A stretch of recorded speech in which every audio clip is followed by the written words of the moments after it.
Rodrigo দুতের্তে, ফিলিপিন্সের প্রাক্তন president, আন্তর্জাতিক কুখ্যাতি অর্জন করেছেন মাদক বিরোধী অভিযানের নামে হাজার হাজার ফিলিপিনোকে বিচার বহির্ভূত হত্যার জন্য। এরই প্রেক্ষিতে মানবতা বিরোধী অপরাধের অভিযোগে আজ মঙ্গলবার গ্রেফতার হন তিনি। তবে দেশে তিনি ব্যাপক জনপ্রিয়, এমনটাই বলছে সংবাদ সংস্থা এএফপি।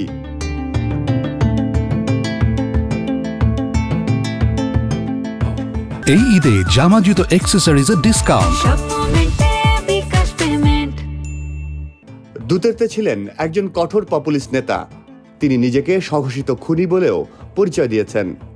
তার শাসনামলে মাদক বিরোধী অভিযানে হাজার হাজার মাদক ব্যবসায়ী ও আসক্ত নিহত হন। এই অভিযান আন্তর্জাতিকভাবে তীব্র সমালোচনার মুখে পড়ে।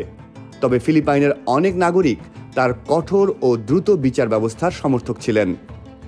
2021 সালে আন্তর্জাতিক অপরাধ আদালতের প্রধান প্রসিকিউটর তার মাদক বিরোধী অভিযানে মানবতা বিরোধী অপরাধ তদন্তের জন্য একটি আবেদন করেন।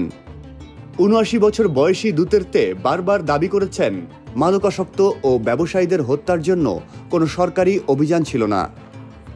তবে তার ভাষণে সহিংসতার ইঙ্গিত ছিল এবং তিনি পুলিশকে বলেছিলেন যদি তাদের জীবন হুমকির মুখে পড়ে তবে তারা মাদক সন্দেহভাজনদের হত্যা করতে পারে।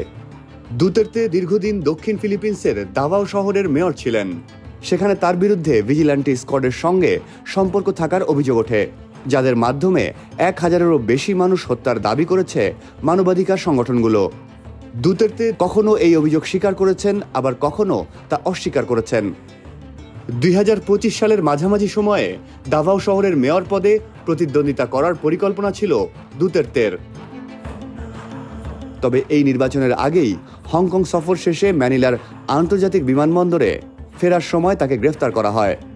তিনি কারাগারে যেতে প্রস্তুত ছিলেন, তবে আন্তর্জাতিক অপরাধ আদালতের অধীনে বিচারের মুখোমুখি হতে তিনি কখনো রাজি হননি।